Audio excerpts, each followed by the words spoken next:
An important interview took place at the famous Players Lasky studio in early 1918. A first-time visitor saw a thriving company where there had once been a barn. This visitor passed through executive offices where Cecil had replaced this office with a newly built one. Gloria Swanson was awestruck. She later wrote, "Mr. DeMille's paneled office was vast and somber, with tall stained glass windows that shone on ancient firearms. His elevated chair resembled a throne. Not yet 40, he seemed ageless, magisterial." Very few people knew that in recreating David Belasco's Sanctum, Cecil was overcoming the resentment he felt toward his mentor. Cecil told Gloria Swanson that he liked what he'd seen of her work. But what he had in mind was something new and different. Cecil's last 3 films had done well, but they weren't new or different.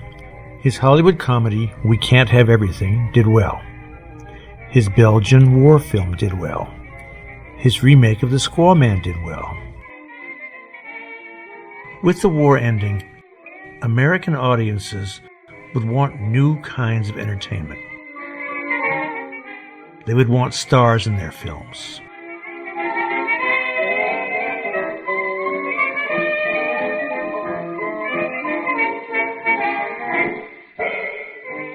Cecil's first film with Gloria Swanson was a gamble. Would she become a star? The film premiered at Sid Grauman's $1 Million Theater in downtown Los Angeles on February 3, 1919.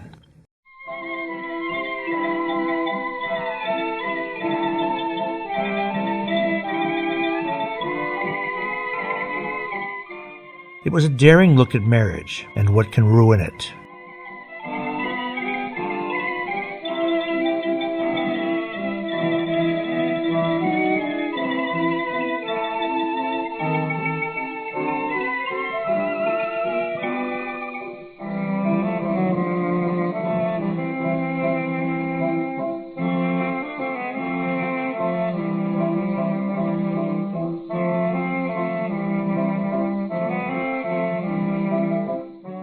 In the film, Swanson is fed up, not because her husband is a bore. He's a gentle, sweet man. But an aggressive rival is tempting her with visions of sexual fulfillment.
The Los Angeles Times film critic Anthony Anderson wrote, "Gloria Swanson's exotic beauty, her talent, her grace and ease and naturalness must be noted.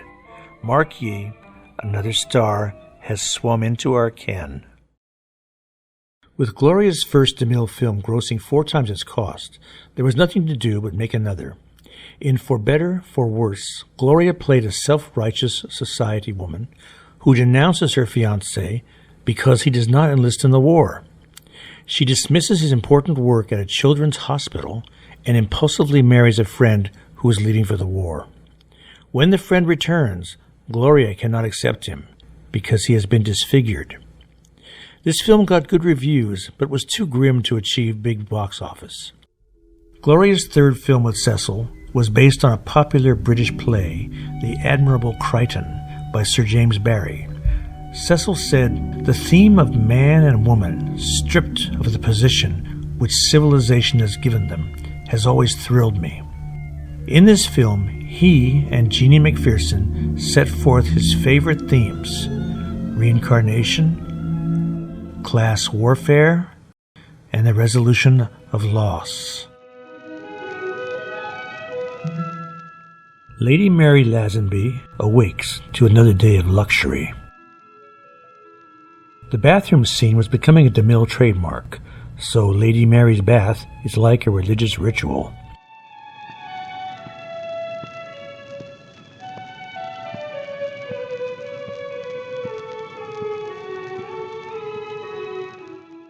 Lady Mary is difficult to please. She treats her servants like slaves or children, even the butler, Crichton. The household goes on a yachting trip.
The raw elements of a tropical island forced the high society folk to accept the authority of the resourceful butler.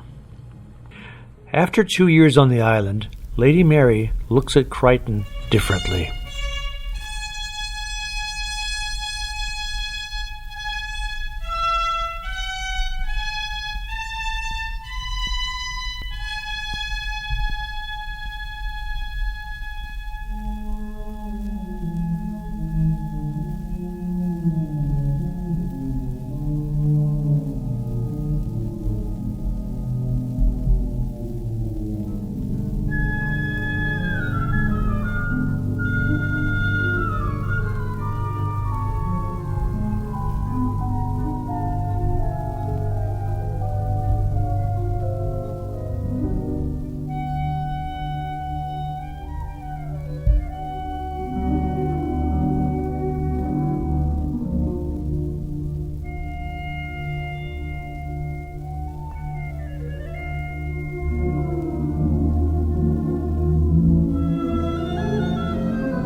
Rescued by a passing ship, the characters return to their class distinctions.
A bittersweet romance must end, and each character must find a way to cope with loss. Before Male and Female went into production, Cecil had engaged new artists. He realized he could better sell his films if he supplied high-quality photographs to the newly popular movie fan magazine. He hired a photographer named Arthur F. Cales to create special portraits. Cecil hired photographer Carl Struss as an assistant cameraman, but knowing of Struss's work with Alfred Stieglitz, Edward Steichen, and other artists, Cecil had Struss do still photography too. Jeannie McPherson brought a young architect, Mitchell Leisen, to Cecil. Cecil hired him as a costume designer. Both Struss and Leisen would work with Cecil for years. There was no faking on Santa Cruz Island. A real yacht was wrecked. Gloria couldn't fake it either.